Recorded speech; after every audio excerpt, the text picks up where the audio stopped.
La Fundación Jesús Saad Nasser presenta el programa Industria y Comercio en Acción, porque no proponemos nada que no podamos cumplir. Estamos a la vanguardia con soluciones para el desarrollo de los productos y servicios manufacturados por la micro, pequeña y mediana empresa puertorriqueña, interactuando con el comercio mayorista, detallista, instituciones públicas y privadas, basado en una economía sustentable para el desarrollo socioeconómico de Puerto Rico y a su vez para la creación y retención de empleos. Apuesta en ti y por los tuyos. Amigas y amigos, estamos en febrero, el mes de la amistad, del amor, el mes de los presidentes. El día 21 es el último lunes del mes dedicado a los presidentes de los Estados Unidos y el mes de los gobernadores. Señor presidente, en esta ocasión vamos a entrar a unos temas mundiosos en términos de decisiones, de cómo se regulan las decisiones del Supremo que afectan la protección de los mercados, de los estados y los territorios, y una serie de otros temas. Y para la ocasión teníamos ya la confirmación de los licenciados Pedro Ortiz Álvarez, el licenciado Francisco González Magás y el doctor Antonio L. Rosado. Vamos a excusar al honorable, distinguido amigo abogado ponceño Pedro Ortiz Álvarez, que por razones de salud a última hora se excusa, y le extendemos una invitación para una ocasión futura.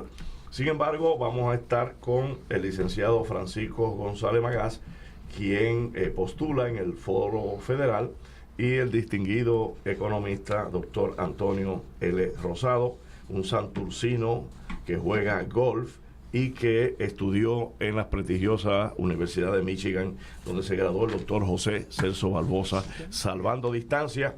Se hizo su doctorado, su PhD en economía. Está don Antonio Tito Colorado, también abogado, y nuestra economista Diana Jiménez.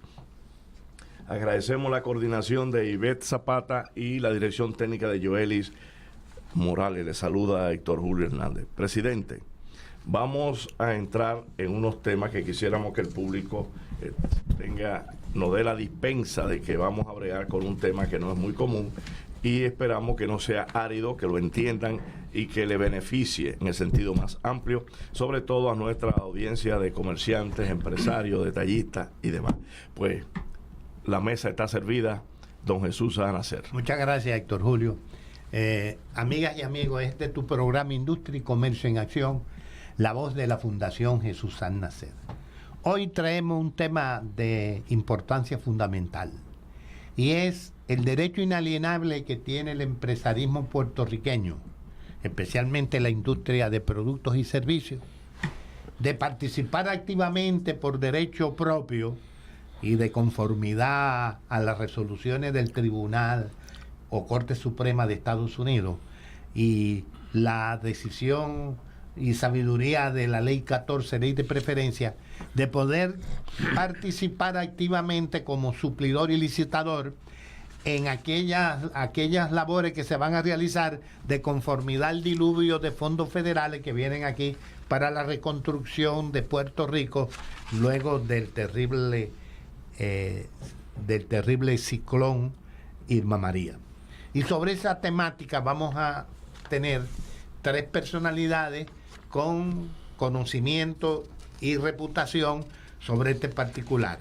Dos abogados con vasta experiencia en esta temática y un economista. Obviamente, nosotros hemos luchado por décadas y décadas para que aquellas leyes que permitan un desarrollo económico de la industria puertorriqueña se implementen en forma efectiva. Pese a los logros que han conseguido las distintas asociaciones representativas del interés privado y de aquellos funcionarios del Poder Ejecutivo y legisladores de la Cámara y Senado que han laborado todos y cada uno logrando la sabiduría de leyes en pro del desarrollo de la economía y de la industria puertorriqueña, el 90% de estas se han convertido en letra muerta. Y hoy podemos revivir esta situación, pero con un punto muy importante. Cada vez que hemos tratado de defender el derecho que tiene la industria a participar en su mercado frente a la avalancha de importaciones subsidiadas y financiadas en gran parte por los respectivos gobiernos que asesoran y financian las exportaciones de sus fabricantes, o frente a cierta avalancha de países altamente desarrollados, pues siempre nos dicen que cualquier defensa en pro de la industria puertorriqueña es inconstitucional. Aquí vamos a romper ese mito con el licenciado González, el licenciado Colorado y el economista Antonio Rosado. Vamos a empezar por hablar de el caso del Departamento de Ingresos de Kentucky, Davis 553-328 del Tribunal Supremo de Estados Unidos, y del caso de la Corte Suprema de Estados Unidos, Rivers Inc. versus State 447-429. Para esa temática vamos a empezar por escuchar al licenciado Colorado. Bueno, yo sugiero que comencemos con el licenciado González, porque está más preparado en ese área y yo puedo entrar en las otras áreas después. Bueno, González, cuando un veterano como Colorado te da el privilegio de tú... No hay presión. de tú dar la iniciativa, pues para adelante. Pues muchas gracias y muchas gracias por la invitación y por dejarme estar aquí con ustedes hoy. Don Jesús, y muchas gracias al licenciado Colorado por levantar un poquito la vara, pero está bien. Lo que estamos hablando aquí, como usted estaba mencionando en su introducción, básicamente es de leyes, una ley en particular que existe en Puerto Rico, que lo que hace es que establece la obligación al gobierno de darle prioridad a los manufactureros y productores de servicios y de productos locales. De esa manera, pues esto se está tratando de ayudar, de darle un incentivo, de darle un auge a la industria local, y se ha cuestionado y se pregunta si ese tipo de legislación es constitucional. Y para eso, pues, quiero dar un poquito de trasfondo, porque usualmente cuando uno oye la Constitución, uno lo que piensa inmediatamente es libertad de expresión, asociación y eso, y hay mucho más que eso, especialmente en este tema de lo que es los servicios, las industrias y la compra de productos. La Constitución tiene una cláusula que se conoce como la cláusula de comercio interestatal. Y hay unas vertientes y hay unos detalles sobre esa cláusula que la complican muchísimo, y cualquier estudiante de Derecho Constitucional le va a decir que esa es la pesadilla, porque es fácil discutir del derecho de libertad de expresión y ese tipo de cosas. Derecho de comercio interestatal es más complicado, y hay unas vertientes, está la cláusula durmiente y ese tipo de estatuto. Pero para simplificar lo más posible, para que la audiencia tenga un trasfondo, la cláusula interestatal lo que dice en arroz y habichuela es que un Estado no puede establecer una legislación, una ley, un estatuto, un reglamento inclusive, que de alguna manera intervenga con el libre mercado de bienes, productos y servicios a través de las líneas estatales.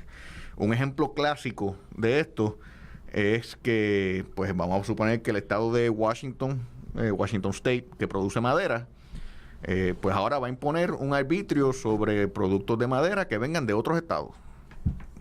Alaska, que produce mucha madera también, y para Alaska, Washington es el estado más cercano. Claro, y Montana y todos esos sitios que tienen madera. Todo eso. Colorado tiene madera. Exacto, pero pienso en Alaska porque el primer estado el estado más cercano de Alaska, como está allá, pues es Washington. Claro. Así que para Alaska, un arbitrio de Washington de esa índole puede ser desastroso.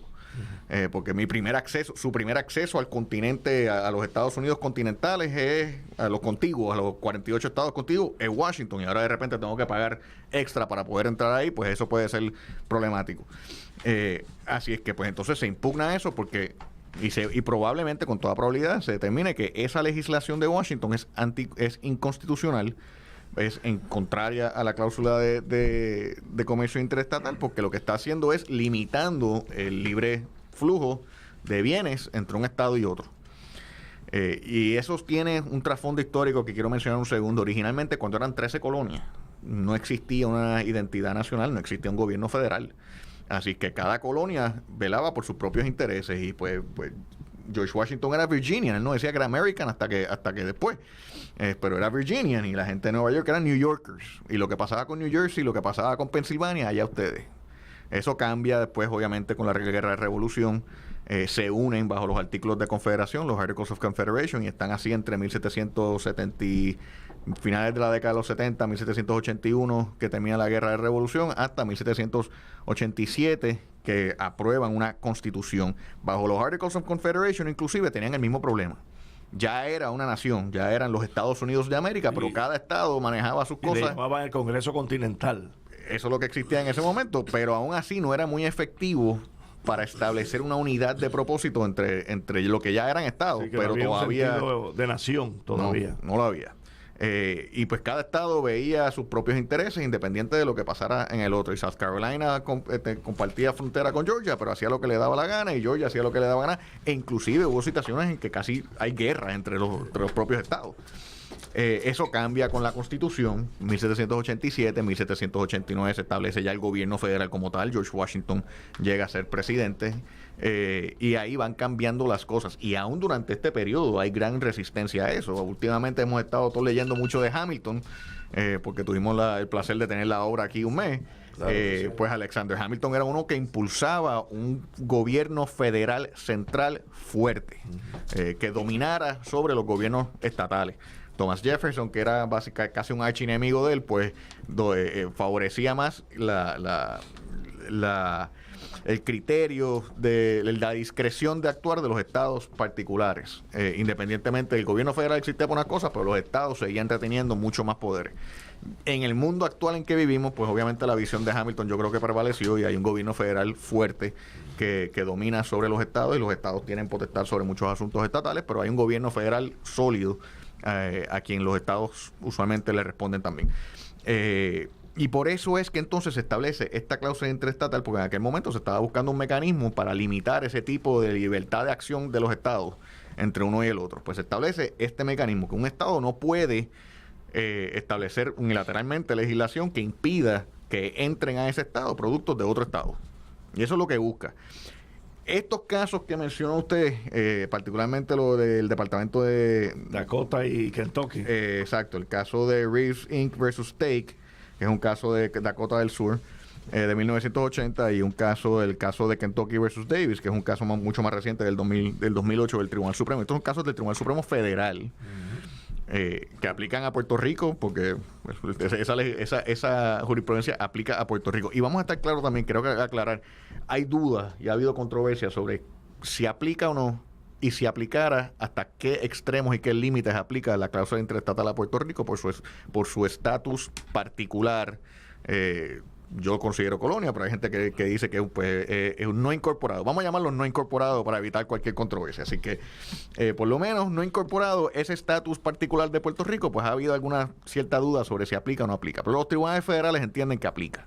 Los tribunales locales, pues han tenido su debate y su controversia sobre eso. Pero independientemente de eso, y lo digo independiente porque el Tribunal Supremo ha establecido una distinción que protege la ley de inversión de industria de Puerto Rico, y es que hay una distinción que se tiene que hacer entre el Estado como ente reglamentador y el Estado como participante del mercado.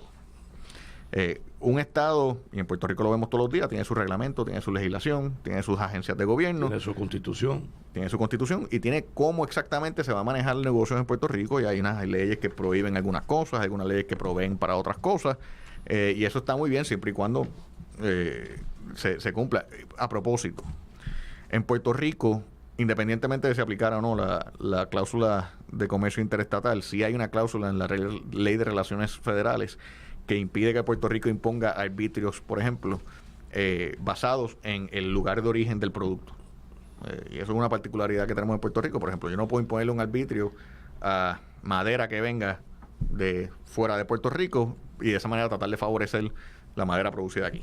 Eso no se permite en esos términos, pero sí hay otros mecanismos para incentivar la industria local que sí son constitucionales. Y indirectamente. Y esos mecanismos sí existen y se ha encontrado que son constitucionales. Pero en este caso en particular, lo que estamos viendo es el Estado, en esta ley, la ley 14 del 2004, lo que estamos viendo es al Estado como participante, no reglamentador, sino participante en el comercio. Comprando el propio Estado. Comprándolo. Y eso, la jurisprudencia federal lo que ha dicho es cuando un Estado es el participante, el Estado tiene potestad y puede hacer lo que quiera para favorecer a lo que él entienda que debe favorecer, inclusive su propia industria local. Nadie le puede decir, eso es distinto al Estado decir, como ente reglamentador, aquí solamente vamos a vender productos locales. Eso no se puede hacer. El Estado sí puede decir, yo solamente voy a comprar productos locales. Sí, o un % de la compra que vamos a hacer es productos locales. La ley 14, valga la sabiduría, también habla de que es productos locales siempre y cuando cumpla con los requisitos y cumpla con lo que se necesita para ese, y que sea el precio más bajo y que sea, porque tampoco es... Y unos procesos de subastas y demás. Claro, o sea, bien, tampoco... pero es interesante, licenciado González. Uno, que cuando el Estado participa en el mercado, aplica la ley 14 de preferencia. Y es constitucional, bajo esa premisa es constitucional. Usted hace alegación también de que hay otras leyes que hacen una reserva para los negocios pequeños. Si el Estado hace esa reserva para los negocios pequeños y está actuando como comprador, también aplica esa ley. Ya no estamos hablando de la ley 14, ley de preferencia. Ahora estamos hablando de la ley de los pymes, que favorecen a los pymes. Eso también, si es 62. Si es el Estado actuando como... La ley 62. Que aprobó Pereyó. Si es el Estado actuando como participante del mercado, sí, es constitucional. Es correcto. Eso es la parte importante que la Fundación y este programa quieren llevar a nuestros amigos oyentes y amigas, y especialmente a nuestra membresía. El Estado como comprador puede aplicar una serie de leyes que benefician a la industria y al comercio local sin que se constituya en algo inconstitucional. Y esa es la batalla que nosotros, lo que estamos defendiendo, el desarrollo de nuestra economía, estamos trabajando hace 4 décadas con el fantasma de lo inconstitucional. Vamos a una pausa, regresamos en breve y seguimos con el interesante tema de si debe y puede el Estado hacer y discriminar a la hora de comprar sus productos. Seguimos avanzando y ahora, luego de esta presentación extraordinaria que ha hecho el licenciado González Magás, todo el marco constitucional desde la fundación de la nación hasta el momento, vamos con el doctor Antonio L. Rosado, el marco económico de todo este proceso.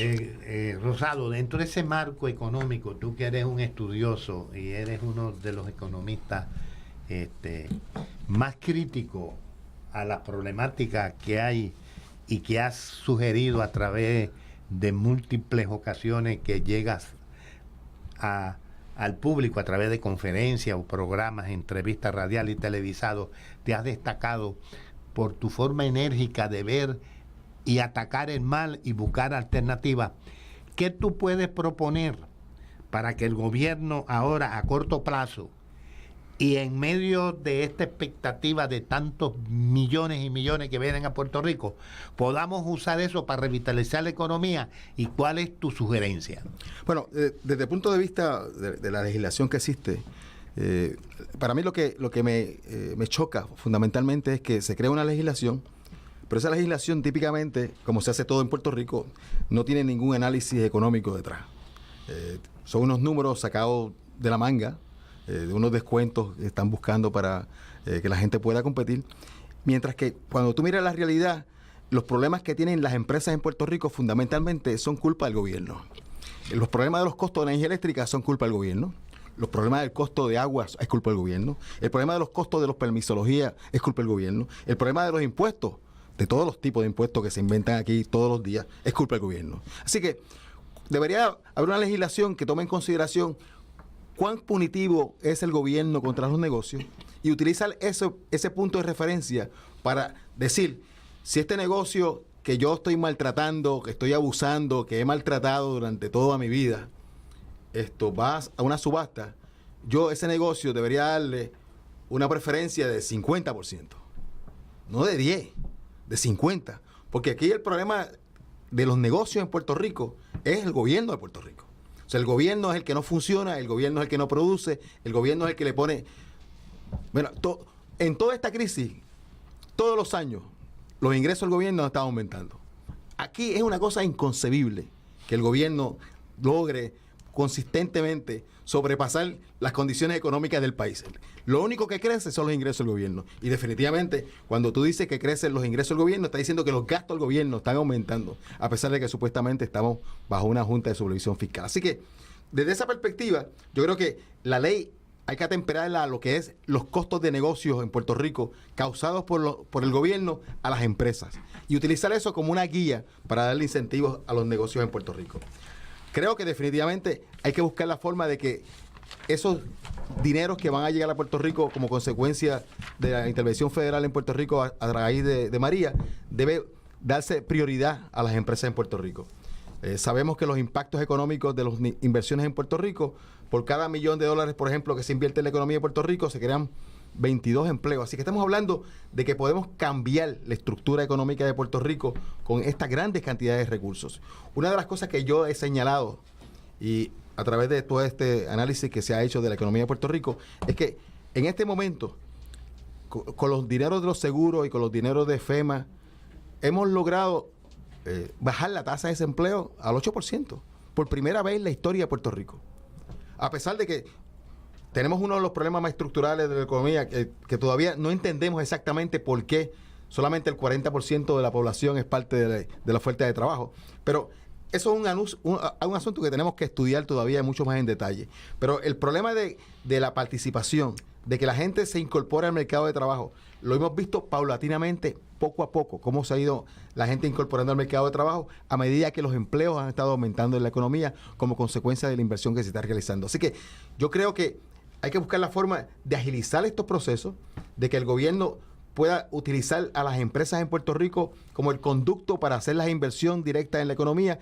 Es la que va a promover el crecimiento económico, es el que va a promover la formación de capital. Sí, ese punto que establece de que por cada $1,000,000 que se compren de productos fabricados localmente se crean 22 empleos. Eso son 22 empleos directos. Cuando vamos al factor multiplicador de los empleos indirectos, pues se duplica esa cantidad. Y cuando analizamos lo que cuesta un desempleo, que cuesta sobre $40 millones, y cuánto cuesta crear un empleo, que otros tantos $40 millones, nos damos cuenta que es un absurdo que en este programa estemos discutiendo un axioma tan real que no necesita verificarse. ¿Cómo es posible que se le esté restando la posibilidad a la industria puertorriqueña de no participar en un 80% en las compras del gobierno de Puerto Rico, cuando por causa de la forma en que se está trabajando, lo que vende la industria puertorriqueña en este momento al gobierno de Puerto Rico no representa ni un 10% de lo que el gobierno compra? Y sobre esos estudios, todas las administraciones han hecho esos estudios y coinciden con la data que yo estoy dando. ¿Cuánto cuesta un desempleo? ¿Cuánto cuesta crear un empleo? ¿Cuánto empleo crea $1,000,000 que se compre localmente? ¿Qué es lo que está pasando? Que la historia se ha parado, llevamos 4 décadas perdidas en que el gobierno compra el 90% de afuera, mientras solamente patrocina el 10%. Y cuando la industria puertorriqueña, en las excepciones que emite todas las reglas, logra una participación masiva en las compras del gobierno, son los mismos empleados que cuestionan si es lícito o no lícito lo que se está haciendo. Tito Colorado, por favor. Bueno, yo creo que el problema principal de Puerto Rico es cómo hemos estructurado a la población, en cierta forma. Hemos marginado un gran grupo de personas, que lo hemos marginado porque o no aparecían las oportunidades de trabajo para lo que ellos podían hacer, o se les hacía más atractivo el no trabajar que el trabajar. Y cuidado que me han dicho a mí que eso está mal, que eso no es cierto, que lo que pasa es que no hay empleo. Bueno, miren, ahora mismo hay 100,000 empleos en construcción. Y el gobernador ha dicho que vamos a pagarle $15 la hora. Eso debería ser suficientemente atractivo. Si eso es atractivo, pues lo vamos a ver, pero no tenemos las 100,000 personas. ¿Por qué? Porque ha habido ya generación tras generación que esas personas no se han capacitado. A esas personas se les hace más fácil ahora no trabajar que trabajar, porque si fueran a trabajar, solamente están preparados muchos de ellos para trabajar en la droga porque le pagan muchísimo. Otros de ellos no están preparados para trabajar, entonces salario mínimo no les conviene. O sea, aquí hay una cosa que tenemos que hacer que es fundamental, que el gobernador lo ha mencionado ya en varias ocasiones, pero no hemos visto el resultado del análisis y cómo se lo vamos a atacar enseguida. Y hay ejemplos en todos los estados que se ha hecho. O sea, los estados tienen que hacer, y Puerto Rico tiene que hacer en este momento, con una participación laboral que es de las más bajas en el mundo. Puerto Rico tiene, o sea, tenemos 1,5 millones de personas que pudiendo trabajar no están trabajando. Y eso viene de hace tiempo. Entonces, lo que tenemos que hacer es hacer mucho más atractivo el trabajar que el no trabajar. ¿Cómo se hace eso? Bueno, pues se hace tratando de asegurarnos que, primero, las dádivas del gobierno que incluyen un seguro médico que ninguno de los que estamos aquí lo podemos pagar. Ninguno. Tenemos el dinero para pagar un seguro que nos cubre todo lo que tenga que ver con cáncer, todas las medicinas de cáncer, todo lo que no cubre ningún seguro, casi ningún seguro en el mundo. Lo cubre el de Puerto Rico. Bueno, hay personas que dejan de trabajar para poder cualificar para el seguro del gobierno, porque es la única forma que van a sobrevivir, porque no hay forma de que otro seguro les pague eso. Y entonces los gastos son tan grandes. Bueno, pues esas alternativas, nosotros tenemos que ver cómo podemos compensar y hacer que la persona trabajando reciba esos beneficios que solamente los reciba el que no trabaja. Entonces, ¿qué es lo primero que tenemos que hacer? Tenemos ahora mismo 30,000 empleos recogiendo tomates, que antes los puertorriqueños iban a Estados Unidos a hacerlo. Sin embargo, no lo hacemos aquí. Y estamos recibiendo unos beneficios. Tenemos 100,000 empleos en la construcción. Yo creo que lo más importante para cambiar ese número, para ser más atractivo, es ajustar los beneficios de manera tal que esos beneficios no sean por generaciones y generaciones y generaciones. Y en el otro lado, hacer más atractivo el trabajar, consiguiendo que el gobierno federal nos permita que parte de esos dineros no los perdamos porque la persona empieza a trabajar, sino compensarlo para hacer más atractivo el trabajar que el no trabajar. Esa mi tesis es bien clara y es bien sencilla. Si yo tuviera de ese 60% que no está trabajando, si yo tuviera un 10% para empezar, un 50% y después un 60%, yo creo que la situación económica de Puerto Rico sería distinta. Tú hablas de que tenemos 30,000 para recoger tomates. Ahora mismo hubo una oferta de una compañía que necesita 30,000 empleos para recoger tomates. ¿Pero dónde? En Puerto Rico. Productos locales. Productos locales, sí. Y 100,000 empleos. Y 100,000 en la construcción, que no están capacitados del 1.500.000. No hay ninguno capacitado para eso todavía. O sea que tenemos que entrenar enseguida a la gente. Lo que yo estaría haciendo ahora, más que nada, sería entrenando a la gente del sector privado, que se ponga de acuerdo, la universidad, que se ponga de acuerdo todo el mundo, que nos pongamos de acuerdo a entrenar personas para las áreas que van a desarrollarse, para que el dinero se quede aquí, no tengamos que traer personas de afuera, que es lo que tuvimos que hacer durante la emergencia, traer personas de afuera pagándole no $15 la hora, nos salían a 50 y a $60 la hora. Entonces, si tenemos todo ese dinero para dar, que se vaya para otro lado, ¿por qué no lo podemos utilizar aquí para beneficiar a Puerto Rico? Este es un programa, amigas y amigas, que escucha Industria y Comercio, en acción, la voz de la Fundación Jesús Al Nacer.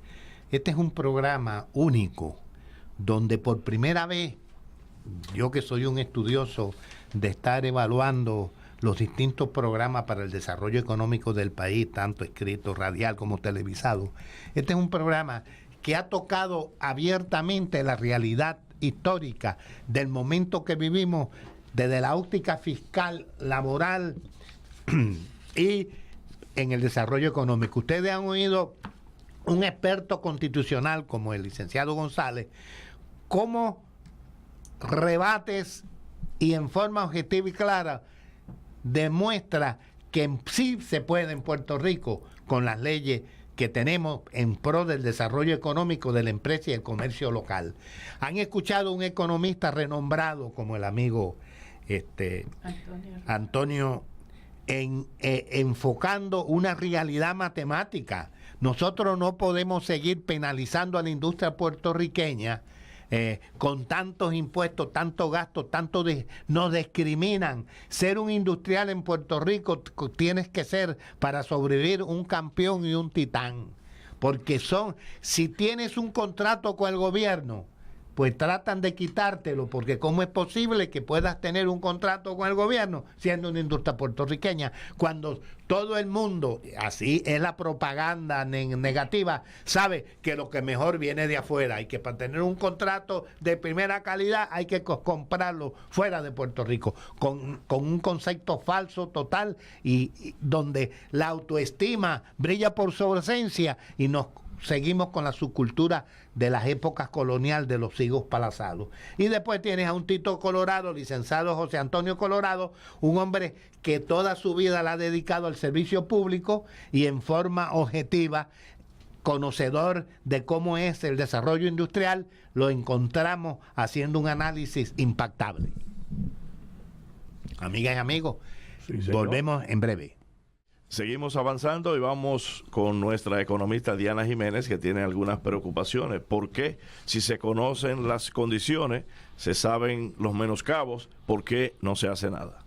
Sí, esta pregunta está dirigida al economista Rosado y a Tito Colorado, porque ya el licenciado González presentó que la ley es favorable al comercio interno, pero ¿qué hacemos para que los políticos, empezando con los políticos, cambien su actitud? Si me permite, para aclarar, y no quiero...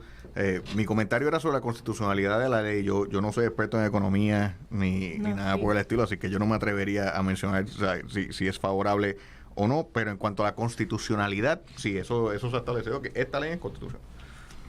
Bien, a quien le toca decir si es favorable o no y qué repercusión y desarrollo económico tiene ella es al amigo Antonio. Yo creo que definitivamente hace falta que el gobierno sea mucho más proactivo en identificar los productos de Puerto Rico que podrían ser parte de la oferta que el gobierno necesita. Eso es un ejercicio que debe hacerse todos los días en el gobierno de Puerto Rico. Lo que pasa es que en el gobierno de Puerto Rico no se hace nada todos los días. Ese es uno de los problemas que tenemos. O sea, hay un concepto que se conoce como el multiplicador de presupuesto balanceado, que lo que dice es que en teoría que si el gobierno recibe ingresos y los gasta, la economía crece. Porque hay una diferencia, la teoría lo que dice que hay una diferencia entre la propensión marginal a consumir del gobierno y el resto de la población. En el caso de Puerto Rico, eso no ocurre. En el caso, por ejemplo, si se acuerdan de Cofina, entre Aníbal y Fortuño emitieron 15,000 millones en Cofina, se gastaron y no pasó nada con la economía de Puerto Rico. O sea, que es un milagro. O sea, aquí ocurren cosas que son inexplicables. En cualquier economía, la economía hubiese crecido, pero aquí desapareció 15,000 millones de la economía con una celeridad asombrosa y no tuvo ningún impacto en la economía. Así que cuando tú me preguntas eso, el asunto es, yo empecé a trabajar de consultor en la Junta de Planificación cuando Ferrer era gobernador. O sea, he estado dando vueltas desde tiempos inmemorables. Yo estaba trabajando 3 años antes. Pues tú ves, es que tú eres mayor que yo, Más viejo. Más viejo.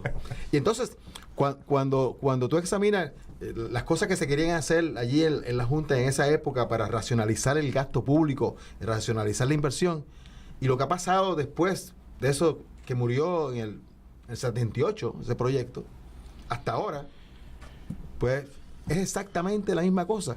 Aquí tenemos un presupuesto que se conoce como un presupuesto administrativo, que cogemos el presupuesto del año pasado. No sabemos qué hicimos con el presupuesto del año pasado, pues no tenemos idea. Pero a eso le sumimos 3% y ese es el presupuesto nuevo. Ese es el análisis que hay. Y eso es lo que hace el gobierno todos los días, y eso es lo que hace la Junta de Supervisión Fiscal. Así que no hemos recibido valor añadido en la parte racional de presupuestal en Puerto Rico con la Junta de Supervisión Fiscal. Así que el gobierno es el problema y tenemos que buscar la forma que el gobierno salga de ese letargo y se incorpore al asunto económico, no de resolver el problema de la reelección en el 2020, sino de activar la actividad económica en Puerto Rico. Sí, el problema de los partidos, y digo de los partidos porque es de ambos, el problema de los partidos es la obsesión, que es natural, en ganar unas elecciones. Pero el objetivo primero tiene que ser echar el país hacia adelante. Ese es el número uno. Ahora, si tú quieres como político, ¿cómo puedo echar el gobierno hacia adelante y a la misma vez ganar elecciones, bueno, pues lo primero que tienes que hacer es ver que los resultados sean positivos. Si los resultados son positivos, pues el país va a votar por ti, pero los resultados no van a ser positivos a menos que tú no empieces a incorporar esa gente y hacerle atractivo. O sea, no es forzarlos un poco en el sentido de decirle, te voy a dar esto por tanto tiempo. Pero, por otro lado, hay que decirle, y te va a ser más atractivo porque no te voy a quitar lo que te estoy dando porque trabaje. Entonces, si yo logro hacer eso en conversaciones y negociaciones con el gobierno federal, no me des más, dame lo que me estás dando. Y con eso yo voy a resolver el problema de Puerto Rico. Posiblemente puede ser un atractivo tremendo para la gente votar por el partido que haga eso. Bien, aquí hay un punto bien interesante, pero muy interesante.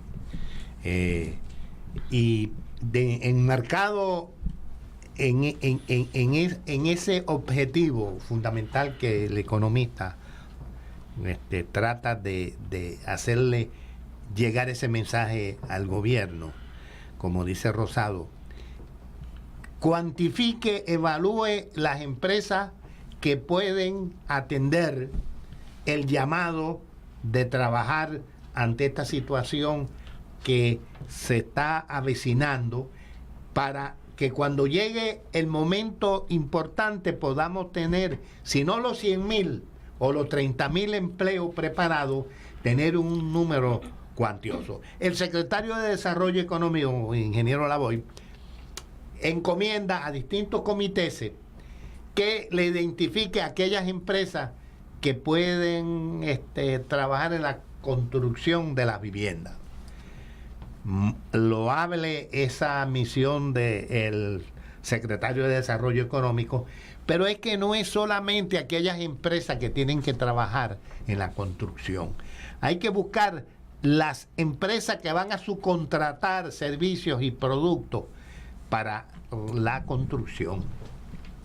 Porque si bien es importante lo que el contratista puede poner en mano de obra, si ese contratista usa productos y materiales fabricados o vendidos por el comercio mayorista en Puerto Rico, que estén aquí ya dentro de los almacenes o navegando para acá, usted puede estar seguro que los empleos que van a crear estos productos colaterales y relacionados con la construcción son más que lo que van a crear la construcción. Y entonces tenemos que ver esto como un plan global, articular todos y cada uno de aquellos componentes para un desarrollo económico. Yo exhorto al secretario de Desarrollo Económico y también a Omar Marrero, que está al frente de las instituciones públicas y privadas, que convoquen una reunión magna en el centro de convenciones o en el sitio que ellos entiendan apropiado, para que cada comerciante industrial vaya allí y exponga su capacidad de producción, que evalúe su capacidad también económica, para que de una forma u otra, ahora que tenemos el tiempo, estas empresas empiecen a prepararse. Que no vengan a última hora, como pasa en todas las subastas del gobierno, que dicen, me tienes que entregar esto, pero tienes 30 días. Ya los 30 días lo tiene la industria foránea, pero no la local. Por eso es lo que ocurre, porque cuando no hay gerencia, tú no sabes cuándo vas a necesitar algo. Es a la cañona, a la prisa. Y por eso es que algo que es legislación se convierte en letra muerta, porque si no hay gerencia, tú no puedes planificar exactamente cuándo tú vas a sustituir los pupitres, cuándo vas a sustituir las pizarras. Esto es un problema de gerencial, y lo que más ausencia hay en el gobierno de Puerto Rico es gerencia, y eso lo vemos todos los días con todos los eventos que ocurren en el gobierno, y eso hay que resolverlo, porque son el dinero del pueblo de Puerto Rico. O sea, es dinero que el gobierno le quita a la gente que trabaja y produce, y tiene una responsabilidad fiduciaria de usarlo bien. O sea, esto no es porque tienen que usarlo bien porque le da gana. No, tienen que usarlo bien porque ese dinero es del pueblo de Puerto Rico. Esa es la diferencia. El próximo martes, precisamente durante todo el día, habrá en el centro de convenciones la gran feria de empleos, tratando de que los proyectistas y desarrolladores estén allí ofreciendo oportunidades a todo el que se va a insertar, buscando esos 100,000 empleos que hacen falta para el dinero que está llegando en la reconstrucción. Así que el martes, este próximo martes, todos aquellos que buscan un empleo, al centro de convenciones. Pero de la misma forma que se está identificando al que quiera un empleo, tan importante o más importante es seleccionar y cuantificar y evaluar a la empresa que puede participar en la reconstrucción de Puerto Rico en todas sus áreas, tanto como en su carácter como constructor, contratista, como suplidor o subcontratista de todo ese proyecto magno. ¿Qué tienes? Vamos a escuchar al licenciado en términos, ya vimos el marco jurídico, lo que está pasando en este momento, que él está al tanto, pues lo que ocurre se va a aprobar aparentemente el código de incentivo. Hay unos cambios a la ley de contribuciones que le llaman reforma contributiva.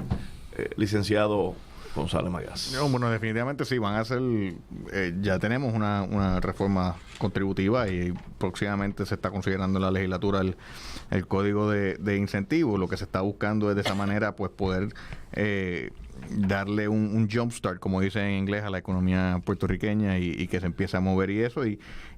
Yo entiendo que la mentalidad correcta y en parte una mentalidad que he visto que este gobierno ha manifestado es: si la gente trabaja, la economía va a crecer. O sea, ya estamos abandonando la idea tradicional que lo hemos visto en muchos países y no ha funcionado. En Puerto Rico definitivamente no ha funcionado, que es la idea de como el gobierno, como el que impulsa la economía. Yo creo que la visión tiene que ser una más de que la empresa privada tiene que impulsar la economía, el gobierno tiene que facilitarlo a la medida que sea posible. Pues como vemos en esta ley 14, pues el gobierno sí es un participante, además de reglamentador, es un participante, y pues como participante pues puede hacer lo que puede hacer para poder ayudar a los nuestros más que a los de afuera. Pero como reglamentador, el gobierno tiene que tomar una posición que sea más para que la industria privada tenga las herramientas necesarias para mover la economía por su propiamente, y en eso hemos visto reformas en cuanto a permisos, lo estamos viendo con el código de incentivos, lo hemos visto una y otra vez. El departamento, usted mencionó al secretario Lavoy, ha sido muy activo en ese campo. Hemos visto grandes logros en cuanto a turismo, se están haciendo muchas gestiones en turismo y estamos viendo rutas nuevas, yo vivo en Guaynabo, pero usualmente tengo que ir al área de Santurce, Miramar todos los días, paso por la Kennedy, y de la Kennedy tú puedes ver el puerto de cruceros. Todos los días se están viendo cruceros ahora mismo en Puerto Rico. Yo nunca había visto tanto movimiento así. O sea, la industria se tiene que mover, la industria privada, el sector privado tiene que ser el propulsor de la economía. Es, después de todo, la que mejor conoce lo que necesita para moverse, es la que mejor herramientas tiene para crear empleos. El gobierno ya no puede continuar siendo la fuente número 1 de Puerto Rico de empleo. No es sostenible, no lo es. Este gobierno tiene un compromiso, y yo creo que es un compromiso válido y un approach correcto de poder achicar esa nómina y ese sector público sin despidos, hacerlo mediante reformas, mediante movimientos, mediante incentivos para que las personas puedan moverse solos, o sea, unilateralmente a otras áreas y a otros sectores, cosa de tampoco crear una crisis por el despido masivo de empleados públicos, pues tampoco que eso es lo que queremos. Pero yo creo que ese es el problema que hemos visto en Puerto Rico también, es que se establecen políticas que funcionan, y llega un gobierno y porque esa política que funciona fue del gobierno anterior, pues la voy a descontinuar, porque yo tengo otra visión. La visión debe ser, si funciona. Tú puedes, si acaso, adaptarlo a tu nueva visión, puedes establecer otros mecanismos que tal vez vayan más con tu visión, pero dejen lo que funciona. Y eso lo vimos tan reciente como 4 años pasados, de que ya se habían tomado medidas y se dejaron sin efecto, y volvimos a tener el problema. Hemos perdido ya, antes era la década perdida del 2000 al 2010, llevamos para 2 décadas, y estamos viendo cambios, y los hemos visto, y tampoco podemos perder de vista de que no los últimos 16 y 17 años no han sido todos de achicamiento económico en Puerto Rico. Tuvimos 2 años en un momento de que sí hubo un poquito de expansión económica, fue poca, porque estábamos empezando a atajar la situación, y no duró, pero los hemos tenido, lo podemos tener otra vez. Yo creo que, como dijo el economista, es la primera vez en la historia que tenemos 8% de desempleo. Eso es positivo. O sea, lo que se haya hecho en cuanto a eso, y el gobierno ha hecho unas grandes labores en eso, tenemos una reforma laboral, tenemos desarrollo económico que no hemos visto antes, pero eso tenemos que continuarlo. No podemos entonces que haya un cambio, y digo, esto es mi visión personal, yo no creo que vaya a haber un cambio en el 2020, pero no podemos ver que haya un cambio y que entonces esas medidas que han dado resultados, dejarlas. Bueno, parte del problema fue 4 gobiernos de 4 años, 4 cambios, nadie, no hubo coherencia, no hubo continuidad, y el resultado pero gracias a Dios que hubo 4 cambios, porque si nos quedamos con el primero de esos hubiese sido un desastre este país, esto definitivamente. Pero, cada uno de nosotros tenemos nuestros favoritos de esos últimos, de esos 4, pero no puedo dejar de mencionar el asunto de los impuestos al inventario. Ese es un asunto terrible para la economía de Puerto Rico. Y hay mecanismos, no tiene que eliminarlo del todo. Es una cosa terrible para la economía de Puerto Rico.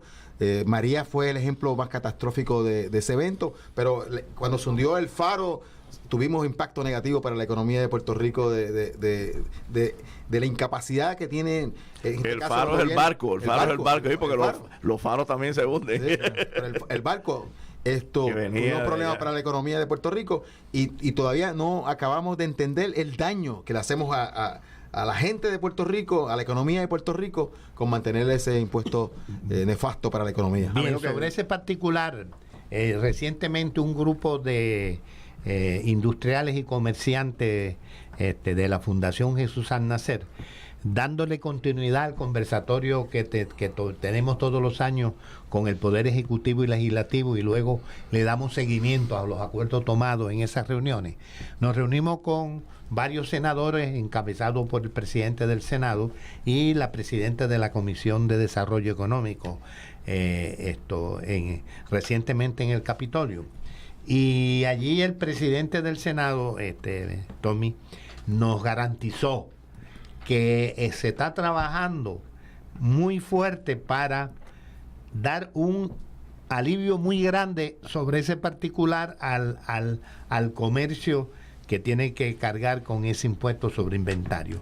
Y la senadora Lavoy también, la senadora presidenta de la Comisión de Desarrollo Económico del Senado, también nos garantizó que sobre ese particular se está trabajando.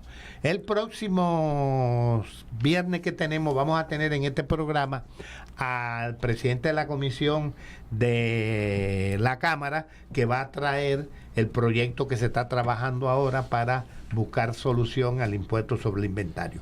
Así que tanto Cámara y Senado, aunque tienen 2 versiones diferentes, van encaminados a buscar una solución. En cuanto a lo que dice el licenciado González, y por otra parte también la afirmación del economista Rosado de regular y participar.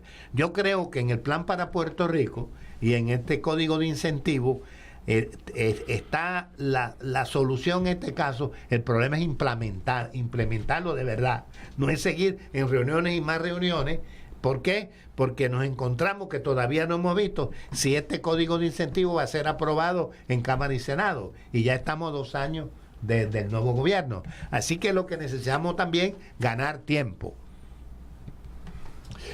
Quedan unos segundos, licenciado doctor en Economía, su cierre de este programa Industria y Comercio en Acción. Pero yo creo que definitivamente el problema económico de Puerto Rico es el gobierno, y tenemos que buscar la forma de que el gobierno se atempere a la realidad económica del país y pueda hacer algo que ayude al desarrollo económico de Puerto Rico. Durante años el gobierno fue el motor de la economía de Puerto Rico. Muy bien. O sea, operación manos a la obra. Se cometieron errores estratégicos, pero no había el análisis necesario para resolverlo, pero las intenciones eran buenas. Después, en el camino, pues estas corporaciones públicas se convirtieron en un problema terrible para la economía del país. Pero en el origen, la intención era crear mecanismos que fueran importantes para el desarrollo económico de Puerto Rico y estimular el crecimiento Bien, económico. Cerrando el programa, vamos a darle 30 minutos al licenciado Colorado y 30 minutos al licenciado González. Si me da 30 minutos, voy a estar hablando otra hora más. No, mira, yo lo que quiero decir para concluir es, obviamente en Puerto Rico es un problema, tú dices el gobierno, yo digo es más que el gobierno, es la política. O sea, es la política de ambos partidos. El cambio que se mencionó antes hace daño a la economía porque no hay una continuidad. Así que lo primero que tenemos que hacer es asegurarnos de que cuando un partido entra, sigue lo positivo del anterior, que se mencionó antes por González, ¿no? Eso es importante, pero también es importante que podamos mirar hacia el futuro juntos, porque la mayoría de las cosas estamos de acuerdo. Y entonces lo que tenemos que hacer es darle una continuidad. El sector privado puede hacerlo en parte, pero el gobierno tiene que ser consciente que tiene que poner a Puerto Rico primero, el gobierno popular, el gobierno PNP, el gobierno que sea. Bien, González, por favor. Sí, yo un poquito de conclusión, yo entiendo que las herramientas están, los mecanismos están. En mi opinión, este gobierno ha hecho mucho avance en ese campo y falta mucho por hacer, y este gobierno lo está haciendo. Lo que pasa es que hay dos problemas principales. Uno es, creo que todos en Puerto Rico, los ciudadanos, tenemos que estar dispuestos a dar un poquito, porque todo el mundo dice, pero ¿por qué yo y no aquel? Y se habla entonces de cosas que son inconsecuentes, como si fueran asuntos principales o asuntos de gran importancia. Creo que también la discusión pública puede mejorar, porque hay muchas cosas que se están haciendo que son buenas. Y por ganar, y esto un poquito expandiendo el punto del licenciado Colorado, y por ganar 2 o 3 puntos políticos, lo criticamos. Cuando sabemos que está bien, cuando sabemos que se tiene que hacer, pero tal vez no son agradables, tal vez ganamos 2 o 3 puntos políticos diciendo son malas, porque mucha gente quiere escuchar que son malas. Y tenemos que dejar eso y apoyar lo que está funcionando. Bien, gracias, amigas y amigos. Ustedes han escuchado el programa Industria y Comercio en Acción.